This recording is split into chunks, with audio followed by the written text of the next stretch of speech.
आगे इसी प्रोग्राम को आगे ले जाते हुए आज 7 नवंबर 2017 जो विद्यार्थी दिन है, इसके लिए मैं शुभम ढाट आगे यहाँ पे अपनी प्रस्तावना को रखेंगे।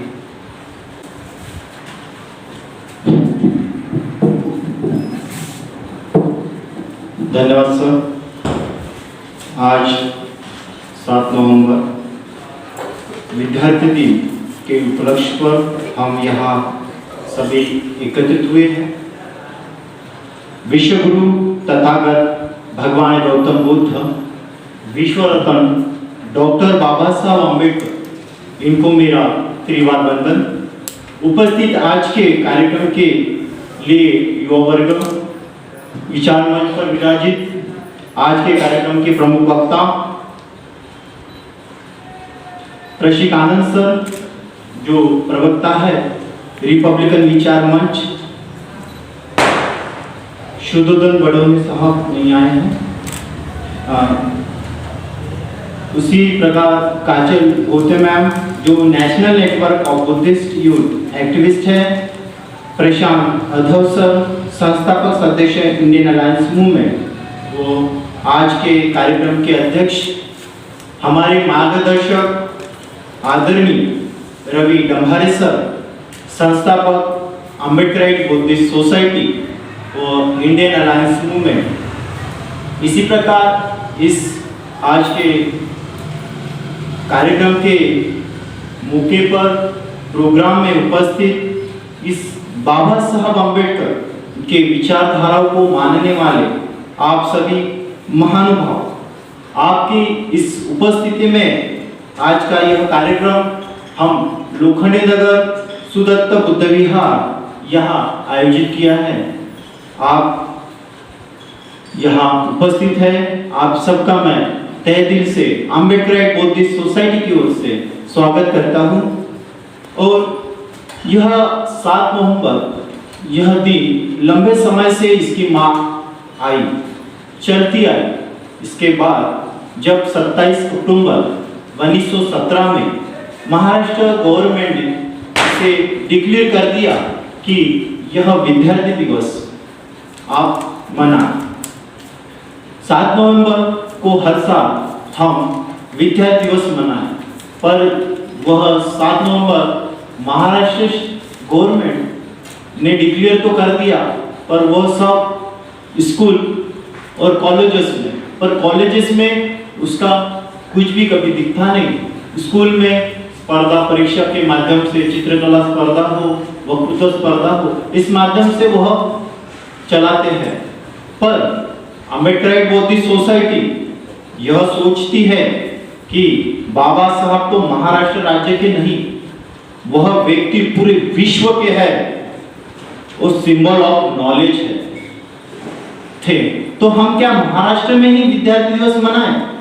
तो पूरे विश्व में आज यह दिन मनाया जाए, विद्यार्थी दिवस।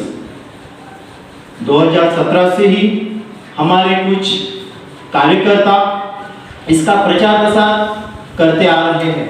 पिछले 2 साल से लॉकडाउन के चलते हुए भी हम संविधान चौक में कम लोगों में यह विद्यार्थी दिवस मनाया। और यह विद्यार्थी दिवस इसलिए मना रहे हैं कि इसी दिन डॉक्टर बाबा साहब अम्बेडकर जी का सामाजिक व आर्थिक धार्मिक क्रांति की जो नींव रखी बाबा साहब ने, उसका यह फाउंडेशन डे, यह बेस है। जिस दिन बाबा साहब ने स्कूल में दाखिला लिया, उस दिन से ही यह सब क्रांति का दिन, यह विद्यार्थी दिवस हम। तो मेरा मानना है, यह अम्बेडकर बुद्धिस्ट सोसाइटी यह बोलती है कि यहाँ हम बौद्धों ने इस विद्यार्थी दिवस को मनाना चाहिए? नहीं, तो पूरे भारतवर्ष के लोगों ने इस विद्यार्थी दिवस को मनाना चाहिए। पूरे भारत में यह विद्यार्थी दिवस मनना चाहिए। तो अम्बेडकर बुद्धिस्ट सोसाइटी ये समाज के युवक वो विद्यार्थियों को सामाजिक, आर्थिक, शैक्षणिक व धार्मिक, राजकीय, इसी प्रकार साहित्य के माध्यम से बाबा साहब के विचार ओरिजिनल साहित्य के माध्यम से जागृति करने का कार्य यह अम्बेडकर बुद्धिस्ट सोसाइटी करती है। उसी प्रकार हमारे समविचारी जो संगठन है, उन संगठन के लोगों के साथ हम इस प्रकार की चर्चा और चर्चा सत्र लगाते रहते हैं। फिर भी आज की घड़ी में क्या इस प्रकार के विषय को चर्चा लगाकर चर्चा सत्र का आयोजन करना हमें आवश्यक क्यों लगा? यह विचार हमारे मन में आया और आएगा भी कि इस प्रकार के विषय को विद्यार्थी दिवस के उपलक्ष्य में आप क्यों लेते हो। तो बाबा साहब का जो भाषण है, तो बाबा साहब भाषण में कहते हैं, आगरा, रविवार 18 मार्च 1956 को रामलीला मैदान। बाबा साहब वहां कहते हैं कि जब मैं 25 साल पहले इस राजकारण में आया तो मेरे आगे 3 उद्देश्य थे। वह पहला उद्देश्य यह रहा, बाबा साहब बोलते हैं कि मेरे समाज के अछूतों के घर में ज्ञान का प्रवाह घर घर पहुंचे और उसी विश्वास के साथ शिक्षा के क्षेत्र में अछूत भले ही सबसे आगे नहीं हो, पर कुछ दिनों में वह सही प्रगति कर सकेंगे। यह बाबा साहब बोलते हैं। फिर आगे बाबा साहब उसी भाषण में बोलते हैं कि शिक्षित लोगों का पहला कर्तव्य यह है कि वह अपने गरीब और अज्ञानी भाइयों की और बहनों की सेवा करना है। जब वह बड़ी पोस्ट पर चले जाते हैं तो वह शिक्षित लोगों अपने ही अशिक्षित भाइयों को भूल जाते हैं। व्यक्ति उन्हें अपने समाज के प्रति लगाव नहीं होता। जिस व्यक्ति को अपने समाज के प्रति लगाव नहीं होता, यदि उन्होंने उचित ध्यान नहीं दिया तो कुछ दिनों में उन असंख्य भाइयों को उसका जो नुकसान होता है वह भुगतना पड़ता है। ऐसे बाबा साहब आगरा के भाषण में हमारे विद्यार्थियों को, हमारे युवक लोगों के सामने ऐसे बोलते हैं। तो हमारे युवकों को क्या आज बाबा साहब के हम कारण, बाबा साहब के कारण हम शिक्षित हुए, नौकरी पर लगे, मकान बनाए, दुकान बनाए, फ्लैट लिए, गाड़ी लिए, सब बाबा साहब के बदौलत ले लिए। तो क्या बाबा साहब के बताए अनुसार हम हमारे समाज के बीच में जाकर उनकी परेशानी को देखते हैं?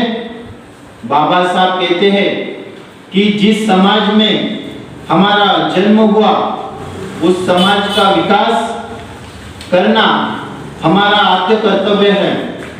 इस प्रकार तो क्या हम इस विचार से भली भांति ज्ञात है?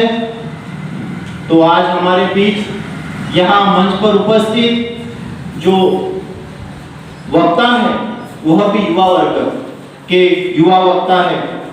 तो और मैं भी यहाँ अम्बेडकर बुद्धिस्ट सोसाइटी का एक नेशनल ऑर्गेनाइजर, राष्ट्रीय संगठक, मैं भी एक युवा वर्ग।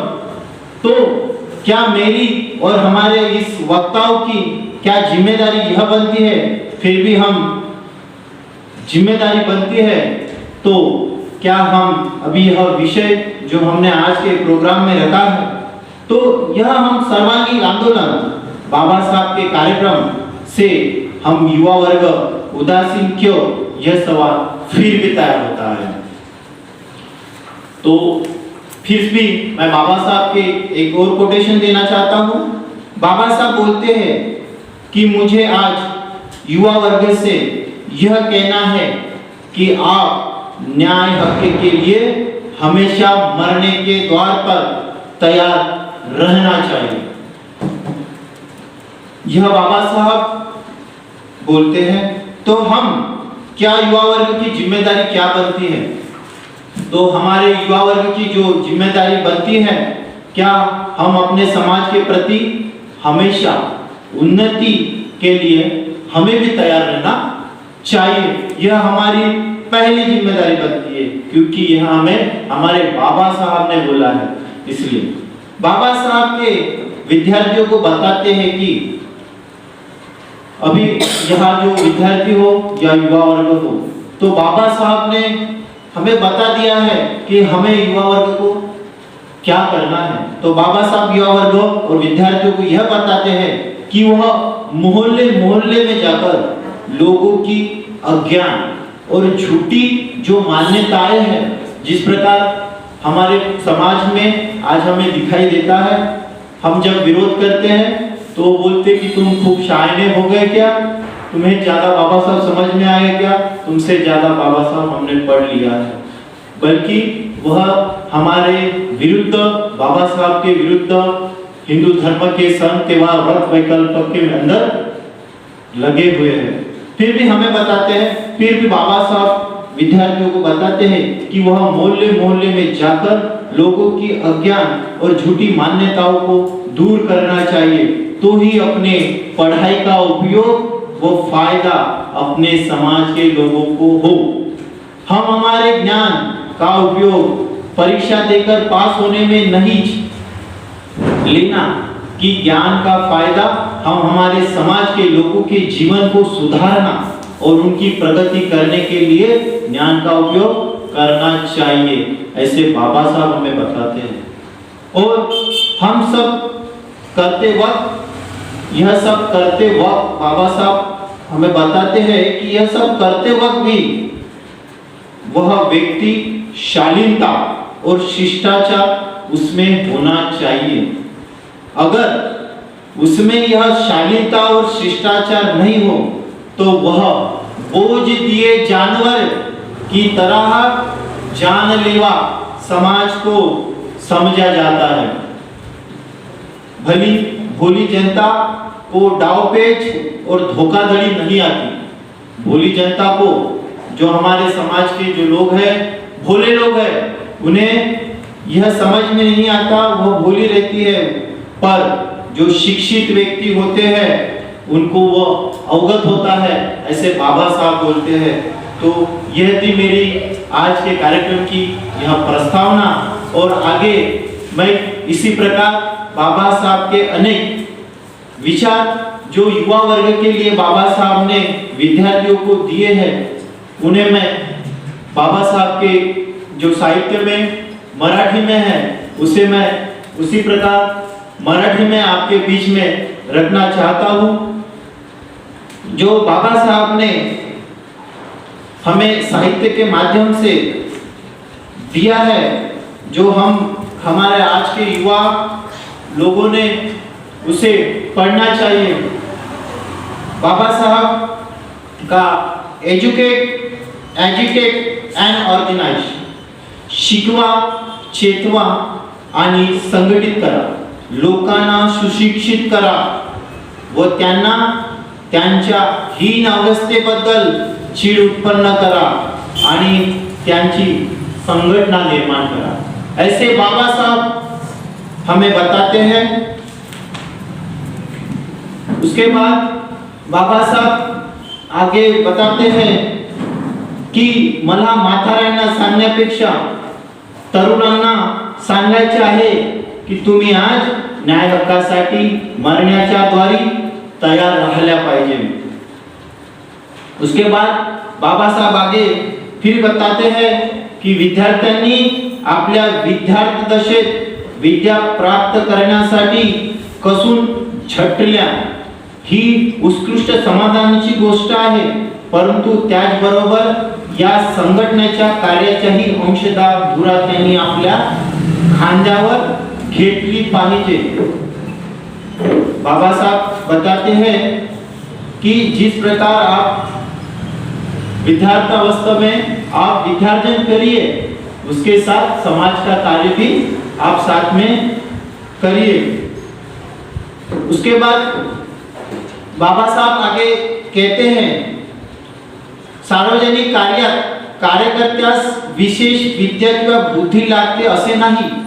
जर कार्याची खरीखुरी तळमळ असेल, त्याग करण्याची प्रवृत्ती असेल, तर कोणीही चांगले कार्य करून दाखवू शकते। असे लोक आपल्यात आहेत व आणखी निर्माण होतील अशी मला आशा है। जब बाबा साहब ऐसे बोलते हैं तो आज भी इस प्रकार हमारे युवा वर्ग आज भी तैयार हो सकते हैं।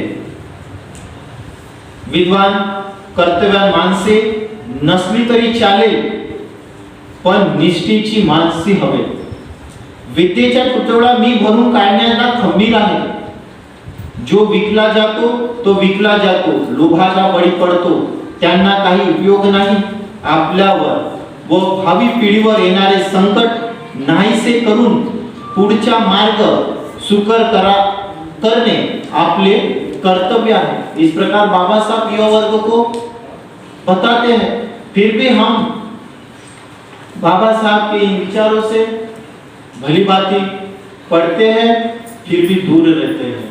तो आगे बाबा साहब फिर एक कोटेशन देते हैं, पण मला लोकांना एक प्रश्न विचारायचा वाटतो, तो हा की तुम्ही या समाजाच्या मुलांना स्वतः खस्ता खाऊन शिक्षण देता। ती मुले शिक्षण संपादन केल्यानंतर तुमच्या समाजाच्या उन्नतीप्रित्या काही करणार आहेत का? तुम्ही त्यांच्याकडून याबाबत काही प्रतिज्ञा लेख लिहून घेतात का? बाबा साहब बोलते हैं कि यह विद्यार्थियों के आप जो इतना मेहनत करते हो, उनको पढ़ाते हो, फिर भी वह अपनी नौकरी, अपनी घर, अपनी बीवी इसमें गुम हो जाते हैं। तो समाज के प्रति क्या कुछ आपकी उनकी जिम्मेदारी जो बनती है उनको दिखाना, उनको याद करना जरूरी है। बाबा साहब आगे कहते हैं की टपुरे विद्यार्थ्यांकडून काही उपयोग नाही। परीक्षा कोणीही पास होतो, नुसता परीक्षा पास होऊन पदवी मिळवलेला काही अर्थ नाही। विद्यार्थ्यांनी रचनात्मक कार्य करून दाखवले पाहिजे। दगड फेडीचे काम करण्यात व कारकून बनण्यात काही फरक नहीं। इस प्रकार बाबा साहब कहते हैं। आगे बाबा साहब के और एक दो कोटेशन है, इसके बाद मेरा यह आपकी प्रस्तावना यहाँ मैं खत्म करने वाला हूँ। बाबा साहब आगे कहते हैं की आपल्या लोकांची लायकी वाढवण्यासाठी आपण काळजी घेतली पाहिजे। इस प्रकार बाबा साहब युवा वर्ग को, आज के विद्यार्थियों को बताते हैं। बाबा साहब आगे एक फेमस वाक्य है कि 100 दिवस शेळीमधून जगण्यापेक्षा एक दिवस वाघासारखे जगा। वही है की मर्दांनी गाजवून 2 दिवस जगणे हे दुसऱ्याले गुलाम होऊन 100 वर्षे जगण्यापेक्षा कितीतरी श्रेष्ठ बनाचे लक्षण हुए। ऐसे और आगे एक दो कोटेशन है, इसके बाद मैं अपना समापन कर रहा हूँ प्रस्तावने का।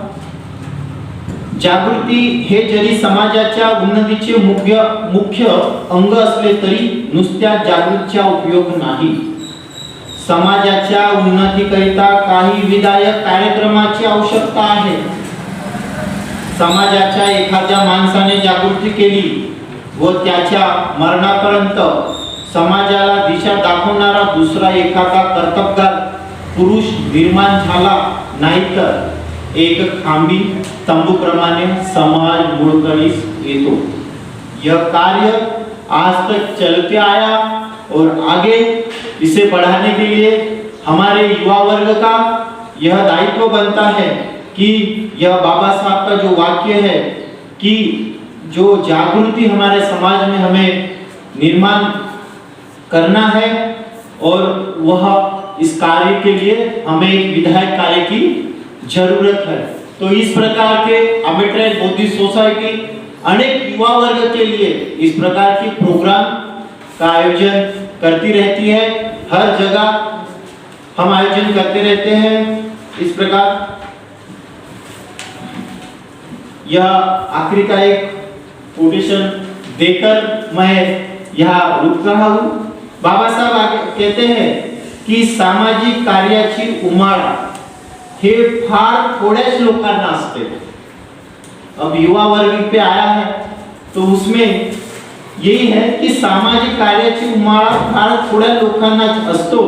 बाकीचे सर्वजण शेणातल्या किड्याप्रमाणे स्वतःच्या आनंदात मग्न असतात। तेव्हा अशा माणसांना टोचून तू शेणातल्या किड्याचे जीवन जगतो आहेस याची जाणीव करून देणे हे प्रत्येक सुशिक्षितांचे आपले कर्तव्य समझले पाहिजे। और यह वाक्य बोलकर मैं यही रुकता हूँ।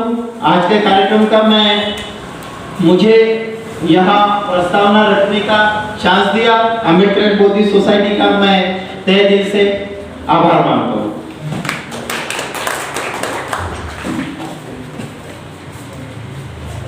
धन्यवाद सुमन साहब।